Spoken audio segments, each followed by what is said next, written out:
Hello YouTube, welcome back to my channel. Today I want to talk about the reasoning behind why we have a hot rental market to give you a better understanding of what transpired from a seller's market where there's multiple properties being sold over asking and going off the market so quickly to now those same people, landlords, as opposed to selling, turning their attention to the rental market, putting their properties on rent to have passive income essentially, right? If you click on this video above, this is a video of me talking about my experience working with my client and helping them find a leased property to live in.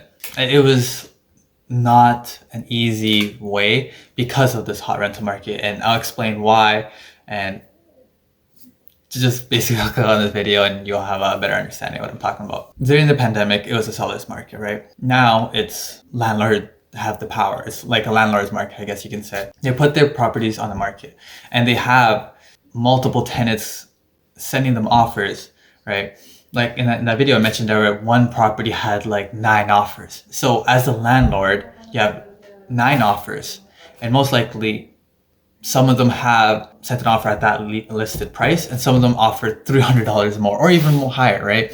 In order to compete with other offers. And as a landlord, that's very attractive. They listed at, say, for instance, $3,000 to receive $3,300. Who would have thought, right? So they'll gladly take that. And that tenant most likely has a great credit score, has the financial means in order to lease that property. So it's a win-win for the landlord and the tenant. During the pandemic, landlords struggled because they didn't have the tenants paying for the rent, or sometimes they couldn't get that tenant to leave, right? And they were living there rent free. But that's not the case. They, sometimes maybe that tenant who put that offer put 12 months. So that landlord gets 12 months up front and doesn't have to worry about a year. And most likely if they can afford it, they'll probably, a year or two from now, move out and buy their own house, when they are ready to buy the house, right? So we're seeing that more and more now, where multiple offers are happening in the rental market, which is great for the landlord. It sucks for the tenants because they have to compete with this. And for those who can't afford it, right? They can't, put an offer for $300 more. They can't put up more than 4 months up front, The only thing they can really change is their credit score, right? They're paying on time. They're paying all of their money, right? Those are things that they can take control. But in terms of saving money, it's hard, especially in the market right now. It's very expensive, right?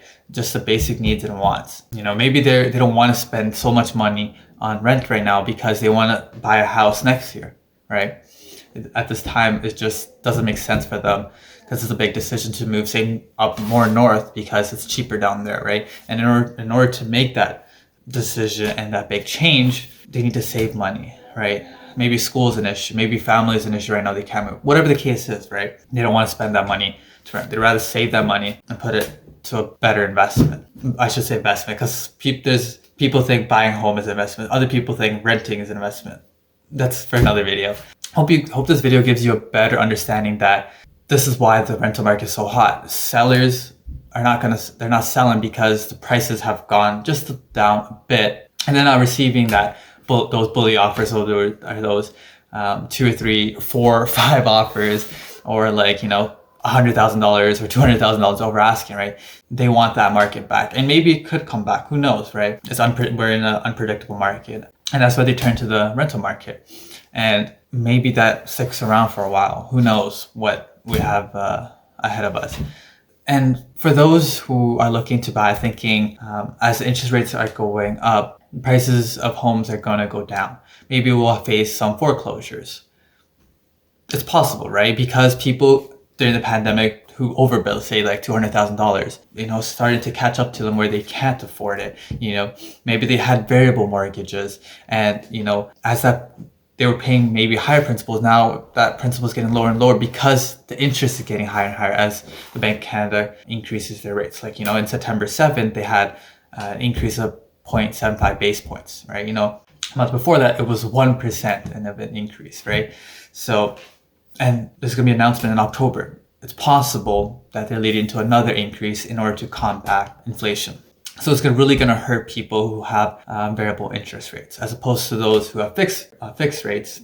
It's not changing them because it's locked in, and when the time comes when they want to change it, whatever the case is, they'll change that. But for those who have variable, it sucks. All right, and maybe they're stuck and, they have to sell, whatever the case is, right? I don't want to say that might lead to a buyer's market, right? Because they can still turn to the rental market, put their property on the market for rent, and maybe if it's a house, they can rent it for 3,500, right? They can rent maybe the top floor and the bottom floor.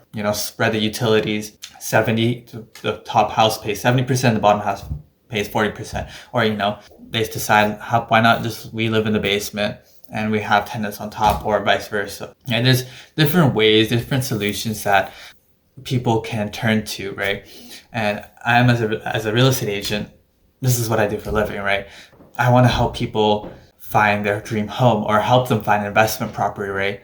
It's a great opportunity right now to purchase it. I'm not telling you to buy right now or a couple months now when, we possibly face another hike of an interest rate. I'm just saying it depends on your needs. If you think right now is the best time to buy, buy. If you think 1 or 2 months the time for you to buy, then buy. It all depends on your needs and your lifestyle. Don't wait for the market to crash, right?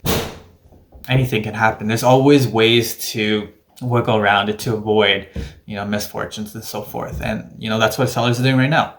We don't see the crash happening right now. It's a hot rental market. So again, I hope this video helps and gives you a better understanding of why the rental market is so hot and what sellers are doing as of now. Stay tuned to my other YouTube videos where I'll be posting and talking about, real estate, landlords, tenants, stuff like that. So if you do need a real estate agent, I'm here to help you out in terms of your buying, selling, leasing, or renting needs. Thanks for watching. Bye.